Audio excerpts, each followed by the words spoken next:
Hai, masih bersama saya, Mr. Z, bicara. Tentu saja bicara tentang kebenaran, berdasarkan fakta, data, dan realita. Gugatan cerai Mbak Imbong ke Paula Verhoeven di Pengadilan Agama Jakarta Selatan sudah memasuki babak akhir.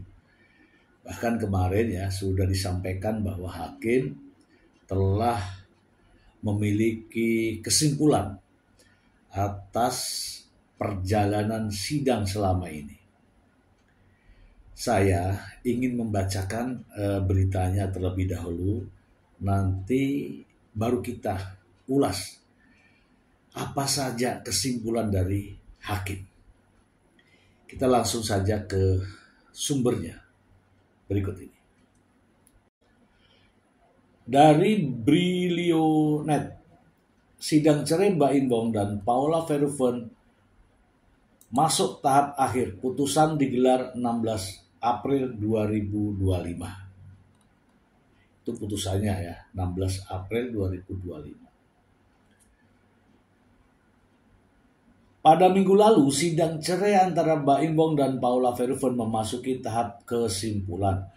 Humas Pengadilan Agama Jakarta Selatan, Suryana, mengungkapkan bahwa pemeriksaan setempat di rumah dan kantor kedua selebritis ini menandai akhir dari proses pembuktian.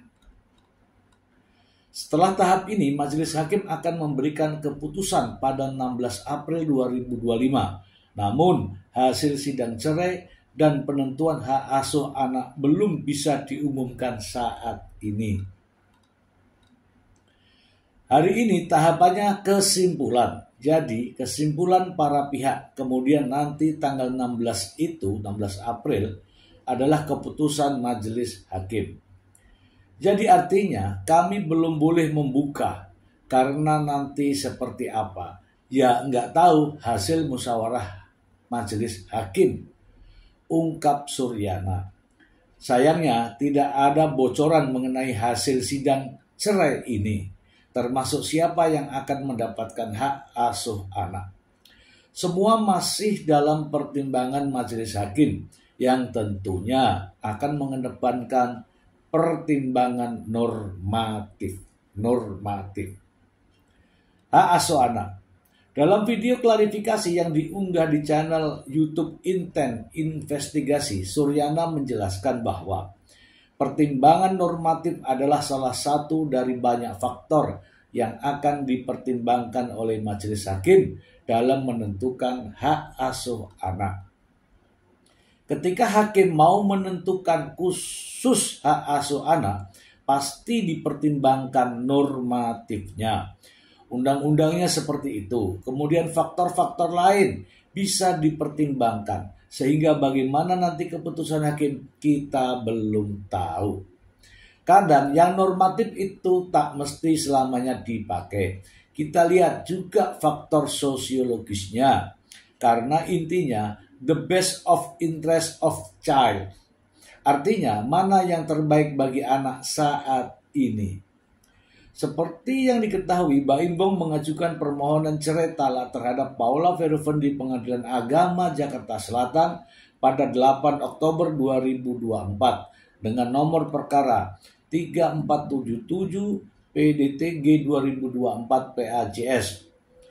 Didampingi oleh kuasa hukumnya Fahmi Bahmid, Mbak Imbong juga meminta hak asuh kedua putranya. Kini publik sangat menantikan keputusan dari Majelis Hakim Agama Pengadilan Agama Jakarta Selatan. Insya Allah nanti tanggal 6 April 2025, kalau tidak ada perubahan, bahkan melihat kondisi anak bisa jadi tidak ditetapkan pada salah satu pihak, baik pihak pemohon maupun termohon, bisa, pungkas Suryana.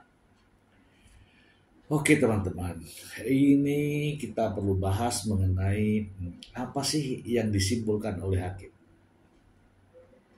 Berikut ini. Teman-teman, mungkin teman-teman semua sudah tahu ya, pemirsa sudah tahu semua, bahkan seluruh masyarakat Indonesia sudah tahu bahwa terkait dengan gugatan cerai Baim Bong terhadap Paula Verhoeven adalah adanya tuduhan perselingkuhan.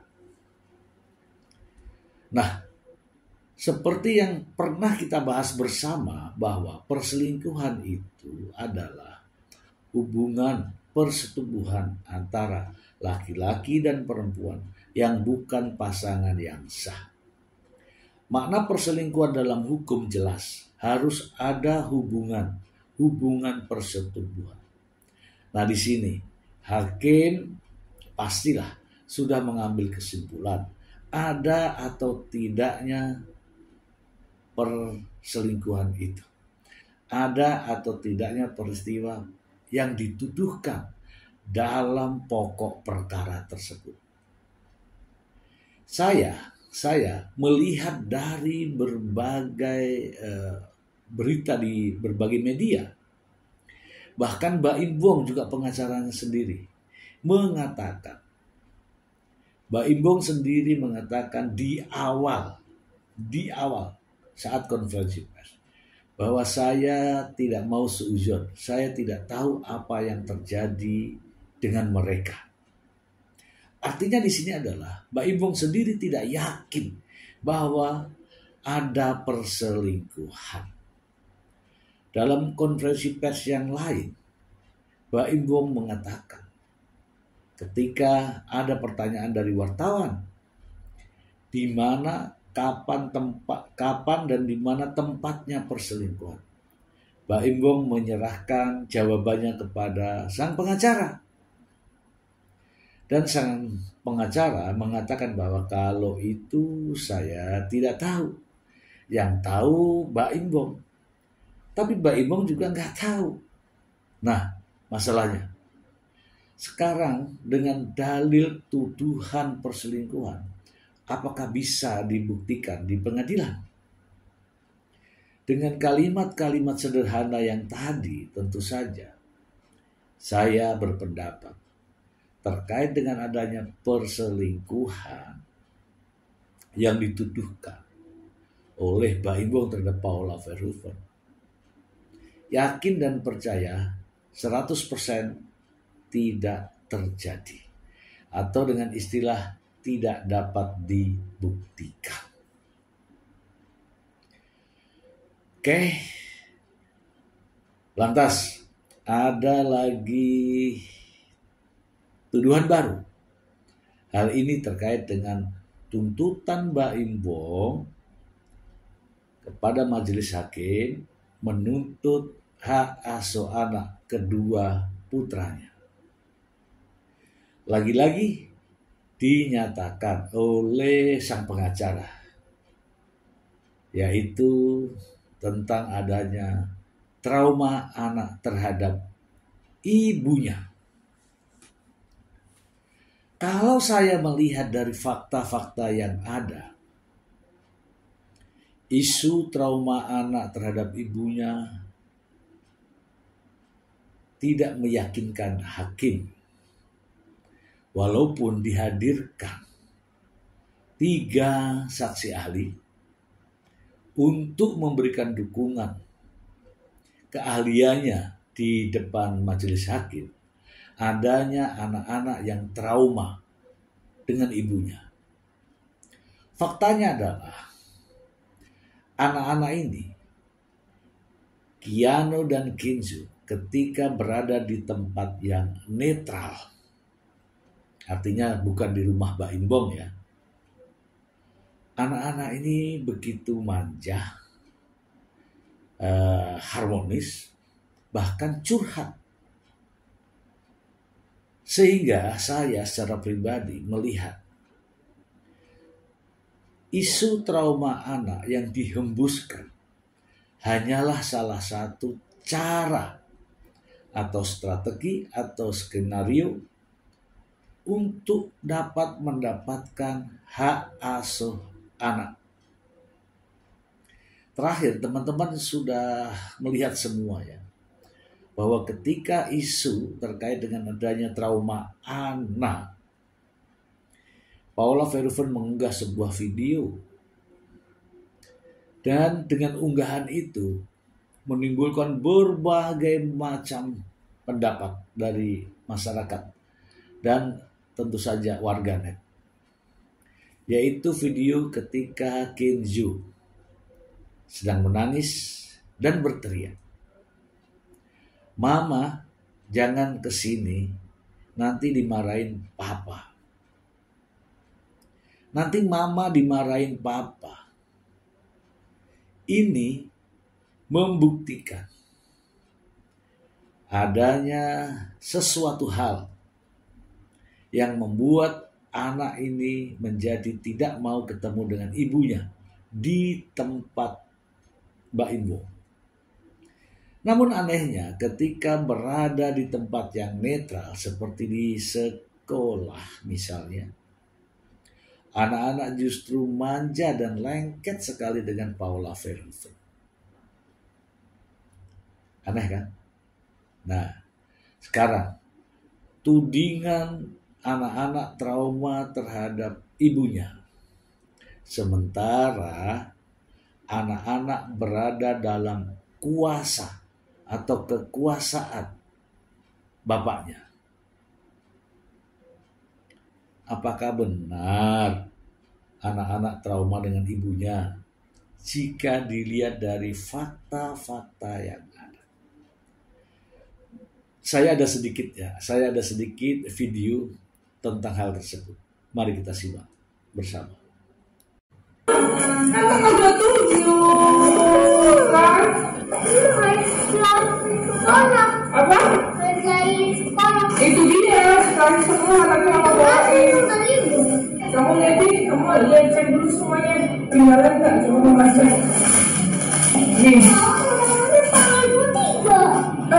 Dicek dulu kapan datangnya. Nih, mana? Mana? 25 sampai 26. 25 sampai 26. Sekarang mana, Pak?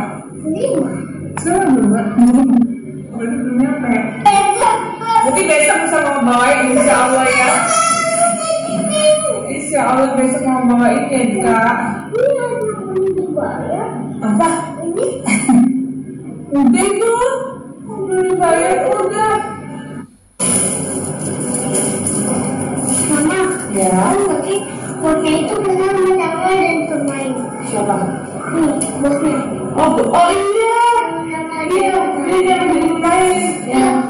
Ada yang nama tuh nembak punya segitu tahu? Oh iya. Iya, bosnya. Iya betul. Mama ingat. Bosnya yang bermain kan? Iya, terus itu nembak punya gitu tahu? Gitu.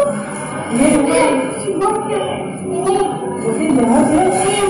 Udah kan. Iya. Buka-bukanya waktu itu dibaikkan karena mainnya.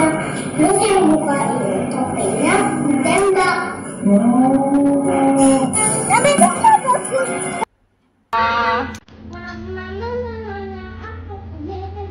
Mama marahin lo ya, karena dia adalah your favorite color. Ih, mama kan Ayo salah. Oh perempuan. Nih. Ini perempuan, mama ambil yang ini boleh? Kalau perempuan. Kuda mana sayang? Coba menurut kakak yang mana? Mana kuda sayang?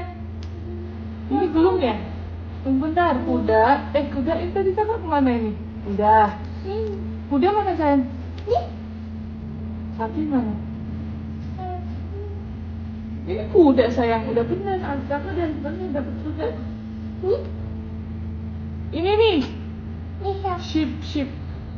Ini sapi. Bukan. Ini sheep, sapi ini sayang. Kak ini sapi. Kakak mau yang mana? Coba jawab saya. Oh yes, tunggu.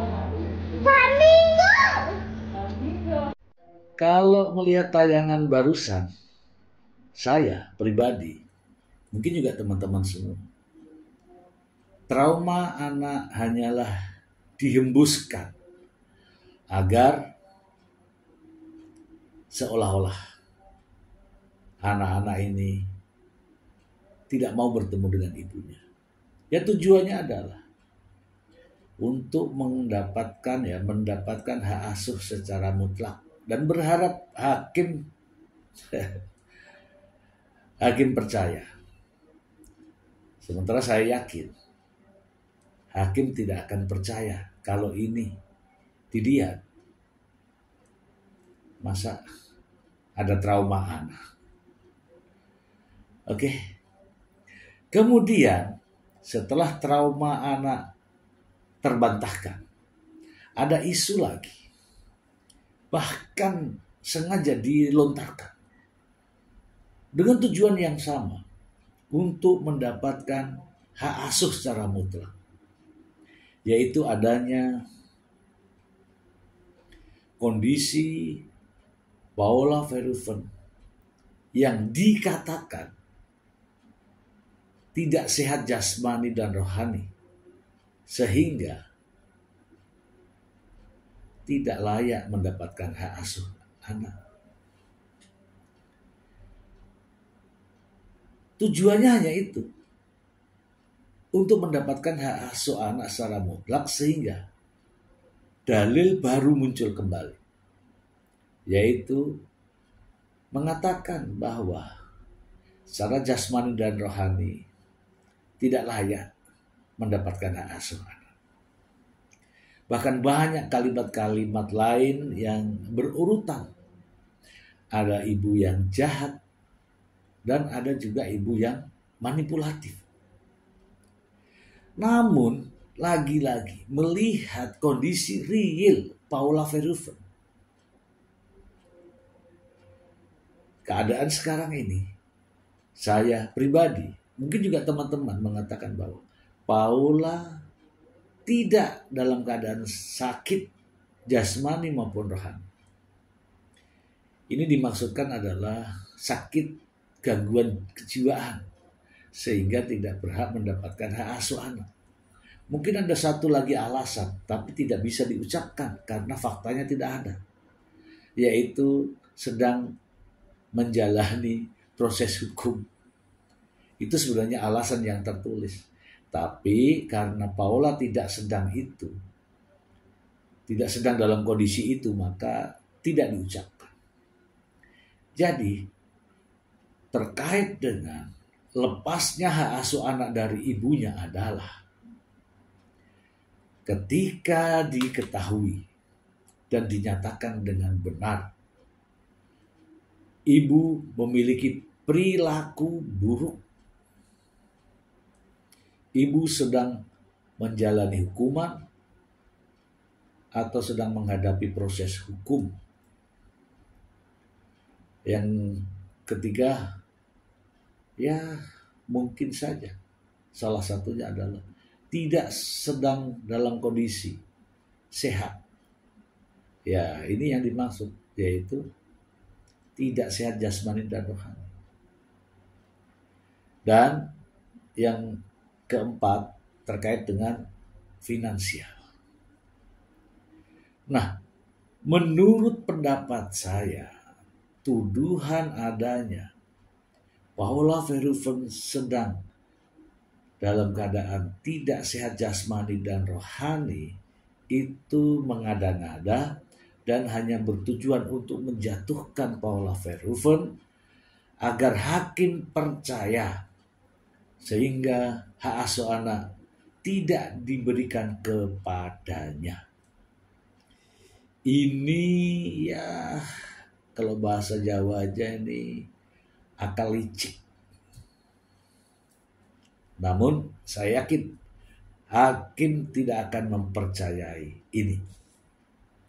Paula Verhoeven dalam keadaan sehat jasmani dan rohani, bukan seorang ibu yang jahat, bukan seorang perempuan yang manipulatif.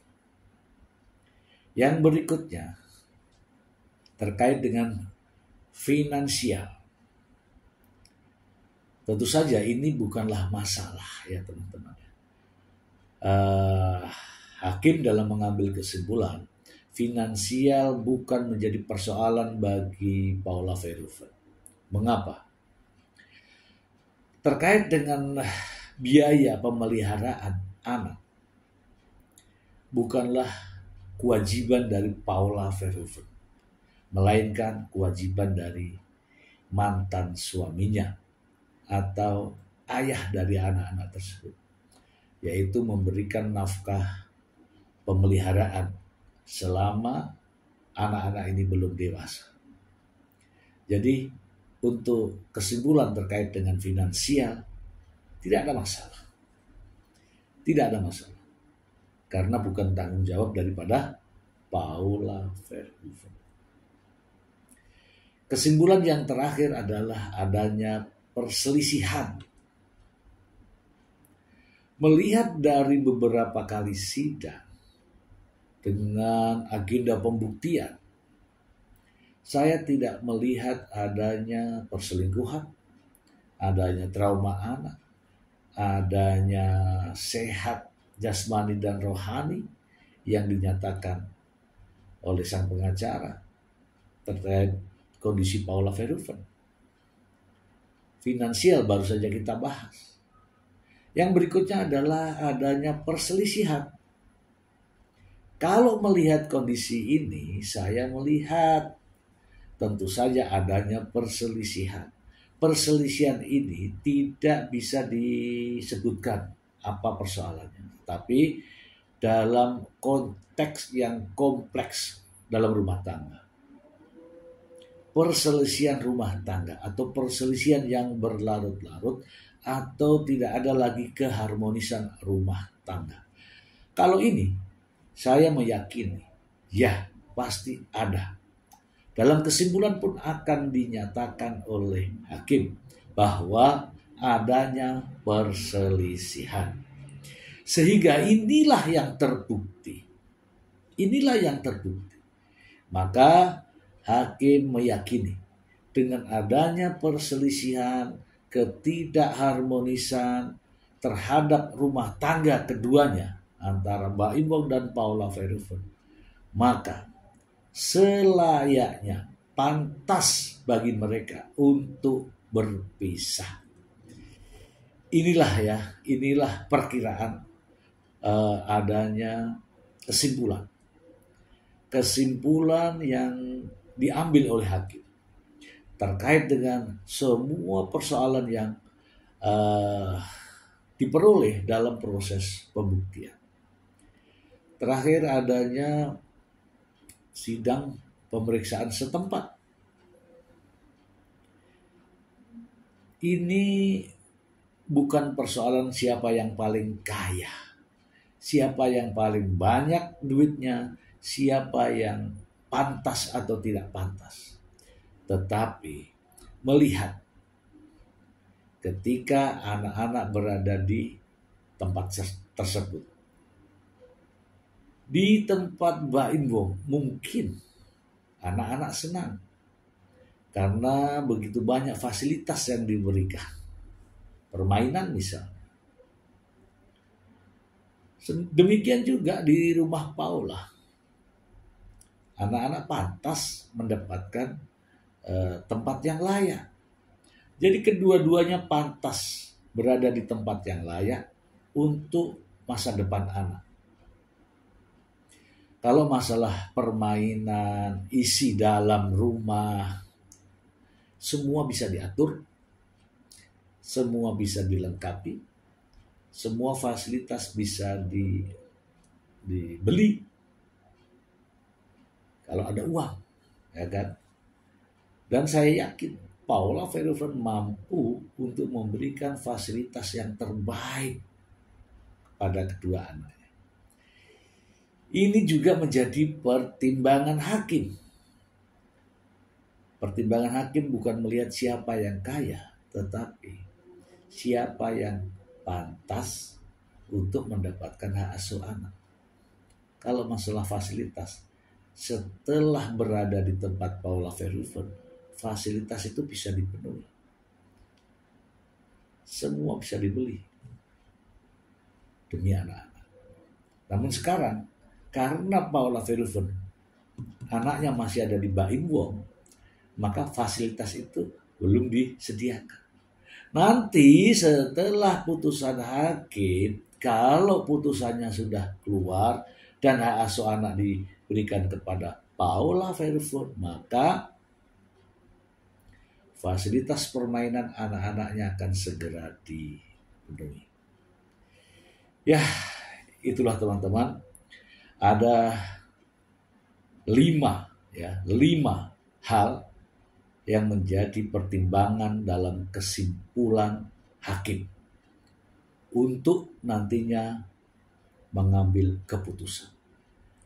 Yang pertama yaitu ada atau tidak perselingkuhan. Yang kedua, ada atau tidak trauma anak kepada ibunya. Yang ketiga adalah keadaan kondisi Paula Verhoeven saat ini dalam kondisi sehat jasmani dan rohani.